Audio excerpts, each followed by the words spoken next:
سب سے اولا ہو آلہ ہمارا نبی، سب سے بالا ہو آلہ ہمارا، کون دیتا ہے دینے کو منہ چاہیے، دینے والا ہے سچا ہمارا نبی، غمزدوں کو رضا مجدہ دیجئے کہ ہے بے کسوں کا سہارا ہمارا نبی کریم سید عالم صلی اللہ علیہ وسلم دائیں بائیں آگے پیچھے خیال رکھتے کس کو کس وقت کس انداز میں کتنی حاجت ہے۔ حضرت مقداد حضور کے غلام ہیں، وہ کہتے ہیں میں تھا اور میرے ساتھ 2 صحابہ اور تھے، ہمیں بھوک لگ گئی، مدینے میں کچھ قحط کا سما تھا، کئی دنوں سے بارش نہیں ہوئی تھی، فصلیں نہیں پکی تھیں، فرماتے ہیں بھوک نے بڑا ستایا۔ ہمارا یہ طریقہ تھا کہ جب ہمیں شدید بھوک لگتی تھی تو ہم کسی صحابی سے کوئی مسئلہ شرعی مسئلہ دریافت کرتے تھے۔ یہ اب جا کے ہر قاری صاحب پہ ہر امام صاحب پہ فٹ نہ کر دینا بات، آپ باتیں سنتے ہیں پھر ترجمے اپنی مرضی کے کرتے ہیں، جا کے ہر مولوی صاحب پہ فٹ نہ کر دینا۔ کہتے جب مسئلہ پوچھتے تھے نا کسی صحابی سے تو پہلے روٹی کھلاتا تھا پھر مسئلہ بتاتا تھا۔ اب میں پہلا وضاحت کر لی یہ گل کی آپ، اس لیے میں نے اگلی بات بعد میں کی ہے، کیونکہ آپ نے اسی حساب سے روٹی کھلانی ہے نا جس حساب سے اپنے امام کو تنخواہ دیتے ہو، اسی حساب سے روٹی کھانی ہے نا اس بیچارے۔ تو فرمانے لگے کہ جب نہ ہم کسی شخص سے کسی صحابی سے مسئلہ پوچھتے نا تو پہلے وہ، اس لیے یہ جو آستانوں پہ لنگر ہوتا ہے، یہ جو بزرگان دین خانقاہوں پہ لنگر رکھتے ہیں، یہ صحابہ کا طریقہ ہے کہ جس کو دین بتایا جاتا تھا اسے پھر لنگر بھی کھلایا جاتا ہے۔ بہت سارے لوگ اس کا مذاق اڑاتے ہیں کہ یہ کیا ہے، بھئی یہ رسول اللہ کی سنت ہے صلی اللہ، پڑھیے درود صلی اللہ، چلے جنہوں نے پہلے نہیں پڑھا وہ بھی شامل ہو جائے، پڑھے صلی اللہ تعالی علیہ وسلم۔ فرماتے ہیں اس دن بڑی بھوک لگی، 3 دوست تھے ہم، 3 صحابہ تھے، ہم نے حضرت ابوبکر صدیق کو گلی میں کھڑا کر لیا۔ سب صحابہ کے حالات کچھ نہ کچھ ان دنوں میں نا ٹائٹ تھے، کمزوری تھی، چونکہ فصلیں نہیں تھی، بارشیں نہیں تھی۔ کہ ابوبکر ایک مسئلہ پوچھنا ہے، کہتے کھڑے کھڑے جناب صدیق اکبر نے کہا پوچھو، پہلے روٹی بھی ساتھ پوچھتے تھے، کہنے لگے چلو پوچھو، کہتے مسئلہ پوچھا اور بتا کے رخصت ہو گئے۔ پھر ہم نے حضرت عمر سے پوچھا، انہوں نے بھی سوال کا جواب دیا پر کھانا نہ پوچھا۔ پھر 2-3 اور لوگوں کو ہم نے ٹٹولا، لیکن اس دن سب نے مسئلہ ہی بتایا، روٹی نہیں پوچھی۔ حضرت مقداد کہتے ہیں ہم نے پروگرام بنایا حضرت عبد الرحمن ابن عوف سے مسئلہ پوچھنے کا، تو میرے ساتھ والے دونوں کہنے لگے بس کر، بڑے آزما لیے، اب چل سیدھا دروازہ رسول پہ چلے۔ اب مسئلہ پوچھنا ہے تو ان سے پوچھنا ہے جن سے سن کے ساری دنیا مسئلے بتاتی ہے، انہی سے پوچھتے ہیں، ڈائریکٹ چلتے ہیں۔ کہتے ہیں ہم آئے مسجد نبی میں، حضور بیٹھے تھے، حضرت مقداد کہتے ہیں ہماری بکریوں کے تھنوں میں دودھ خشک ہو گیا تھا، حضور تشریف فرما تھے، السلام لی، دست بوسی کی، اتحیات میں بیٹھ گئے، حضور ایک مسئلہ پوچھنا تھا، حضور مسکرائے، فرمانے لگے لگتا ہے بھوک لگ رہی ہے تم تینوں کو،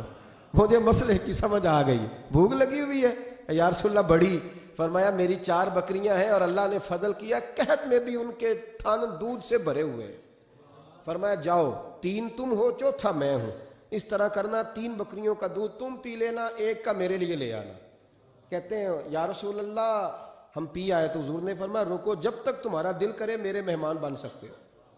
فرماتے ہم 3 دن نبی پاک کے مہمان رہے، صبح و شام 4 بکریوں کا دودھ دھوتے، 3 کا پی لیتے، 1 پیالہ حضور کے لیے رکھ لیتے۔ فرماتے ہیں تیسرا دن آیا نا، حضرت مقداد کہتے ہیں وہ تو سو گئے دودھ پی کے، پر وہ جو نبی پاک کے لیے پڑا تھا نا، میری بار بار توجہ اس کی طرف جاتی، بار بار، اور میرے اندر سے آواز آتی کہ حضور کو تو بڑی خدمت کرتے ہیں صحابہ، تو حضور نے تو شاید کچھ اور کھا لیا تو پی نہ لوں۔ کہتے ہیں کئی دفعہ میں نے روکا پر میں نہ ہی اپنے آپ کو روک سکا، میں پی گیا حضور کے حصے کا بھی دودھ۔ جب میں پی گیا وہ دودھ،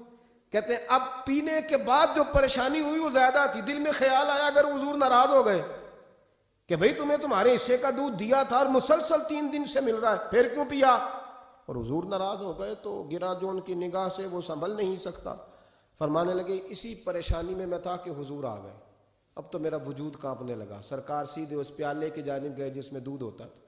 فرماتے ہیں نبی پاک نے نہ اٹھایا کپڑا، اٹھایا برتن، دودھ نہیں تھا، حضور نے پوچھا نہیں کون پی گیا ہے،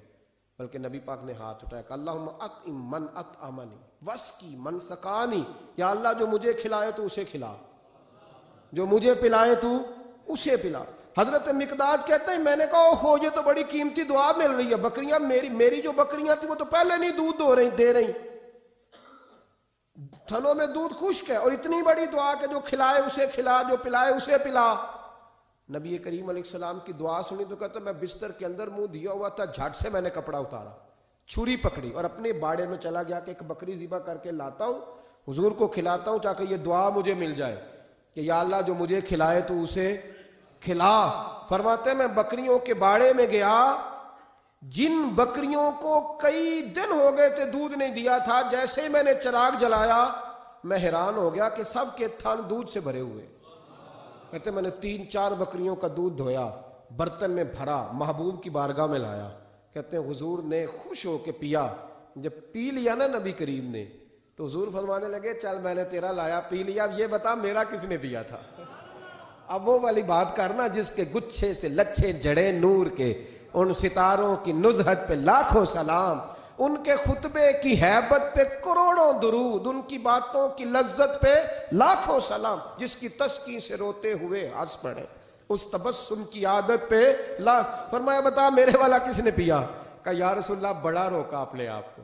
پر محبوب آپ کی بکریوں کے دودھ کی لذت ہی کیا ہے، حضور نہیں روک سکا۔ تو محبوب کریم فرمانے لگے اچھا اکیلے پی گئے ہو، جا پھر دودھ بھی تو میرا پی گیا ہے، اور میں تیرے لیے پھر دعا کرتا ہوں کہ یا اللہ اس نے مجھے پلایا تو اسے پلا، اس نے مجھے کھلایا تو اسے کھلا۔ نبی کریم ہر اس شخص کا خیال رکھتے جو بھوکا ہوتا، جو پیاسا ہوتا، جو کمزور ہوتا، تھوڑا تھوڑا دائیں بائیں دیکھ، یہ حضور کی سیرت کا بہت بڑا پہلو ہے، تھوڑا تھوڑا دائیں بائیں آگے پیچھے ضرور دے۔